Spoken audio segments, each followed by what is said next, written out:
Hello, and welcome to Sunday School for Sunday, November the 22nd for Second Presbyterian Church. My name is Elizabeth Link, and I'm the Associate Pastor for Christian Education. We pick up today with the story of Jacob and Esau from Genesis 32 and 33.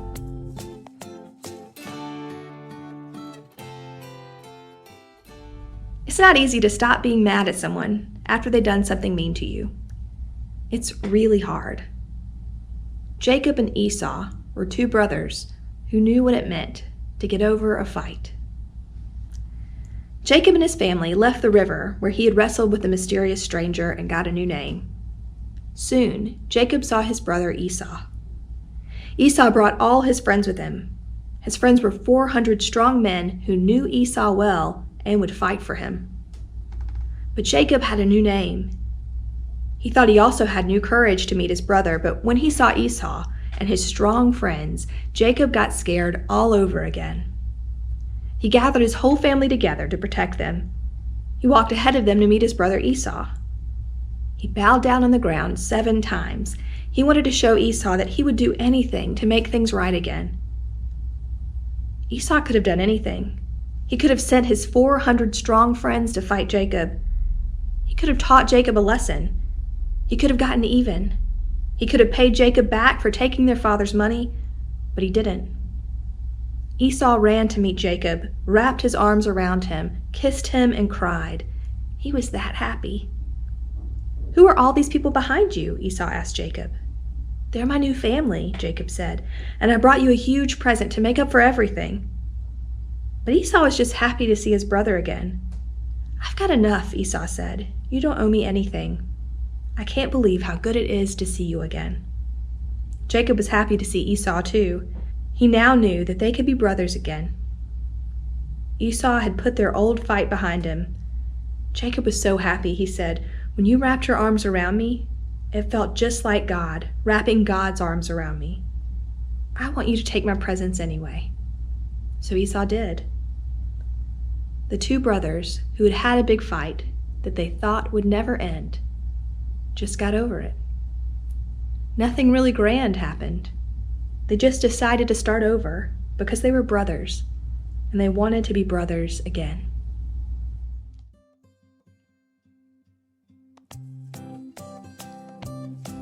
What do you think Esau's voice sounded like when he first spoke to his brother Jacob?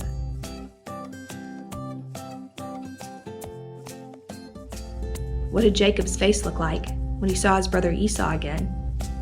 What did Esau's face look like when he saw Jacob? What can you do to make up with your brother or sister or friend when you've done something to make each other mad?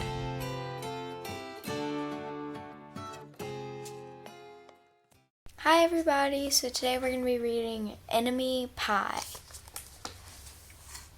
It should have been the perfect summer. My dad helped me build a treehouse in our backyard. My sister was at camp for 3 whole weeks. And I was on the best baseball team in town.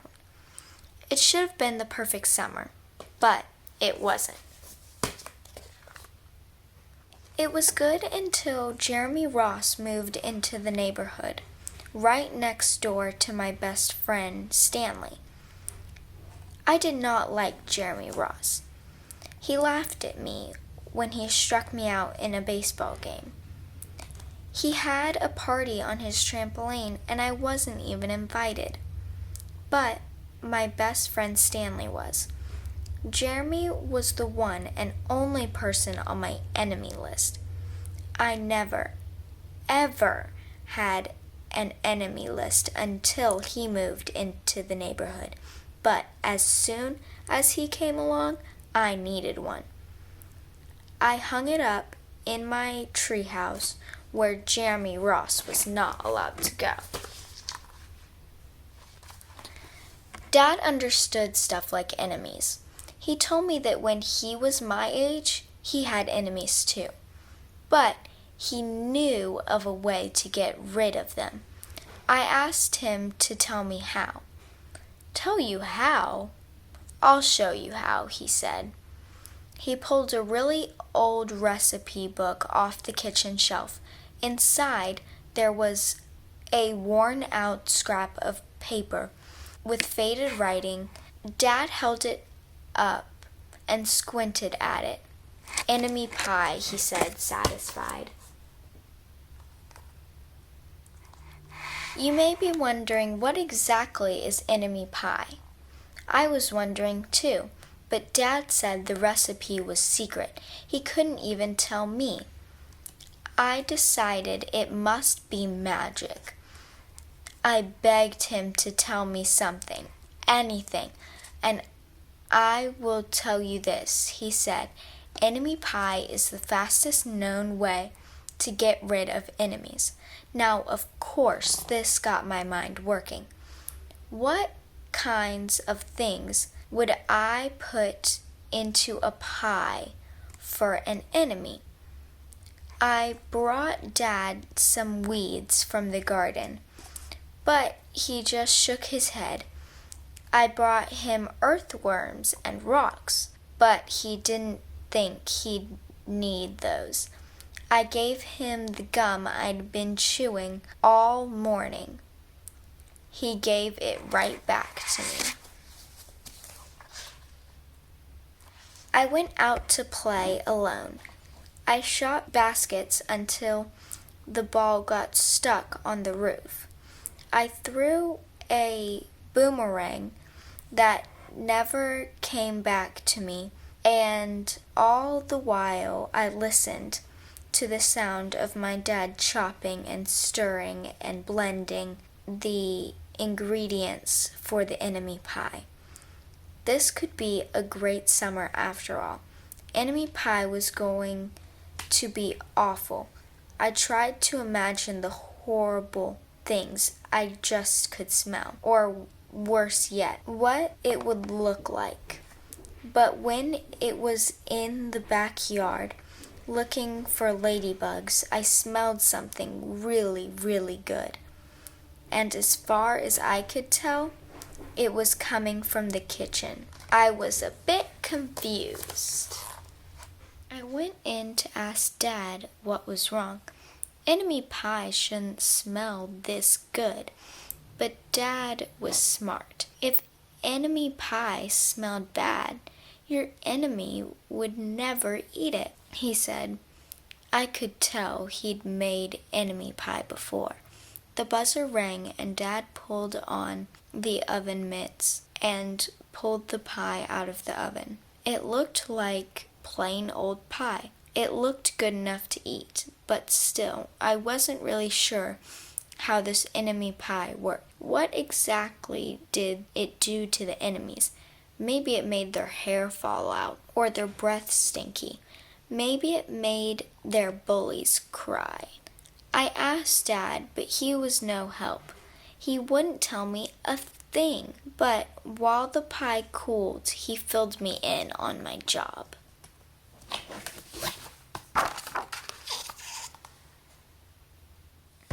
He talked quietly.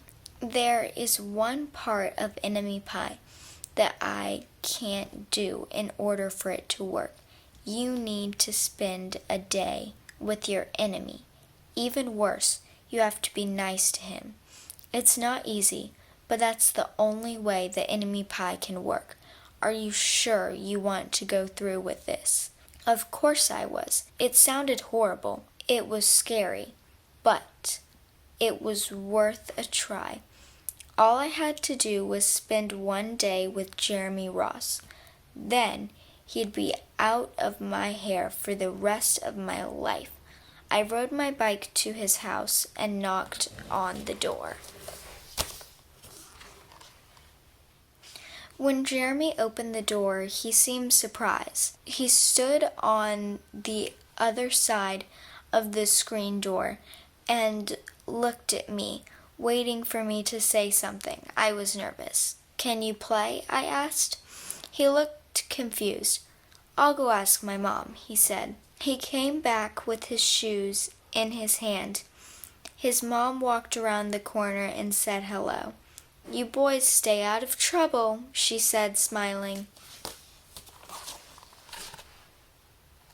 We rode bikes for a while. We played on the trampoline. Then we made some water balloons and threw them at the neighbor girls. But we missed. Jeremy's mom made us lunch. After lunch, we went over to my house. It was strange. I was kind of having fun with my enemy. He almost seemed nice, but of course I couldn't tell Dad that, since he had worked so hard on this enemy pie. Jeremy Ross liked my basketball hoop. He said he wished he had a basketball hoop, but they didn't have room for one. I let him win a game just to be nice. Jeremy Ross knew how to throw a boomerang. He threw it and it came right back to him. I threw it and it went over my house into the backyard. When we climbed over the fence to find it, the first thing Jeremy noticed was my treehouse. My treehouse. I was the boss. If my sister wanted in, I didn't have to let her. If my dad wanted in, I didn't have to let him. If Jeremy wanted in, "Can we go in it?" he asked.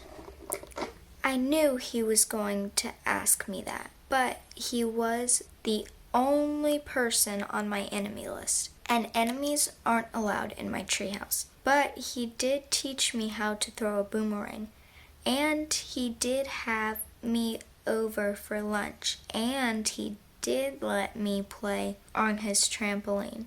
He wasn't being a very good enemy. "Okay," I said, "but hold on." I climbed up ahead of him and tore the enemy list off of the wall. I had a checkers board and some cards in my treehouse. We played games until my dad called us down for dinner. We pretended we didn't hear him, and when he came out to get us, we tried to hide from him, but somehow he found us. Dad made us macaroni and cheese for dinner, my favorite. It was Jeremy's favorite too. Maybe Jeremy Ross wasn't so bad after all. I was beginning to think that maybe we should just forget about enemy pie. But sure enough, after dinner, Dad brought out the pie. I watched as he cut the pie into 8 slices. Dad said, "It sure is nice having a new friend in the neighborhood." I was trying to get his attention and trying to tell him that Jeremy Ross was no longer my enemy, but Dad only smiled and nodded. I think he thought I was just pretending. My dad dished up 3 plates side by side with big pieces of pie and giant scoops of ice cream. He passed one to me, one to Jeremy. "Whoa," Jeremy said, looking at the pie. "My dad never makes pies like this." It was at this point I panicked. I didn't want Jeremy to eat enemy pie. He was my friend. I couldn't let him eat it. "Jeremy, don't eat it. It's bad pie. I think it's poisonous or something." Jeremy's fork stopped before reaching his mouth. He crimpled his eyebrows and looked at me funny. I felt revealed. I had saved his life. I was a hero. "If it's so bad," Jeremy asked, "then why was your dad already eaten half of it?" I turned and looked at my dad. Sure enough, he was eating enemy pie. "Good stuff," he mumbled through a mouthful. And that was all he said. I sat through watching them eat enemy pie for a few seconds. Dad was laughing, Jeremy was happily eating, and neither of them were losing any hair. It seemed safe enough, so I took a tiny taste. Enemy pie was delicious. After dessert, Jeremy rode his bike home.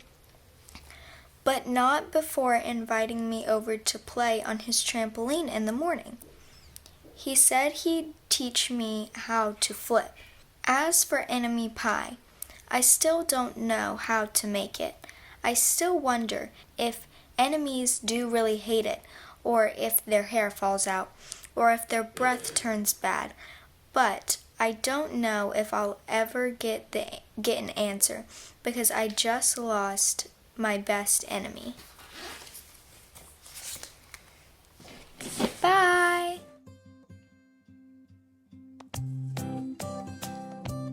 Darcy, and this is Kristen. Hi, I'm Miss Kristen. Welcome to Music and Sunday School this week. We are learning Go Tell It on the Mountain. Right, RC? Yes. Are you ready to repeat the word? Yes. Okay. It's number 136 in Glory to God. Go tell it on the mountain, Go tell it on the mountain, over the hills, over the hills, and everywhere. and everywhere. Go tell it on the mountain Go tell it on the mountain that Jesus Christ is born. Jesus Christ is born. While shepherds kept their watching, Our shepherd kept still watching, or silent flocks by night, silent flocks by night. behold, throughout the heavens, Behold, throughout this heaven, there shone a holy light. they show a holy light. Good. Now let's sing what it. about my children? Now let's sing it, Arcee. Can you stand right here by me? And then you sing it back, all right? You ready? God. No, you gotta sing it back to me, okay? Okay? All right. God, tell it on the mountain,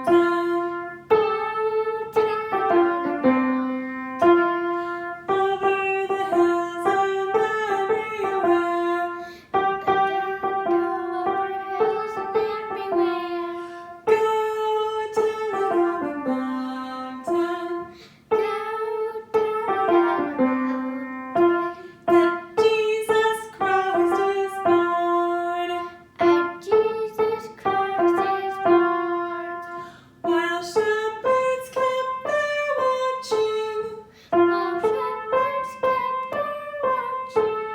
or silent flocks by night, behold, throughout the heavens, there shone a holy light.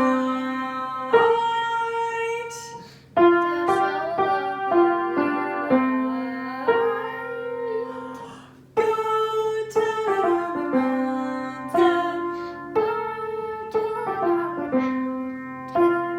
over the hills and everywhere. Go tell it on the mountain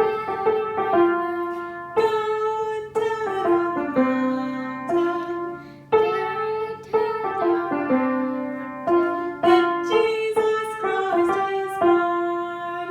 Go tell it on the mountain, over the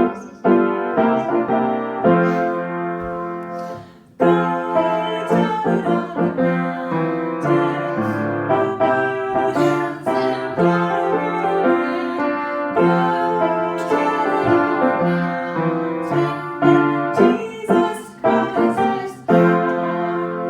While shepherds keep their watching, or silent flocks by night, behold, throughout the heavens, there shone a holy light.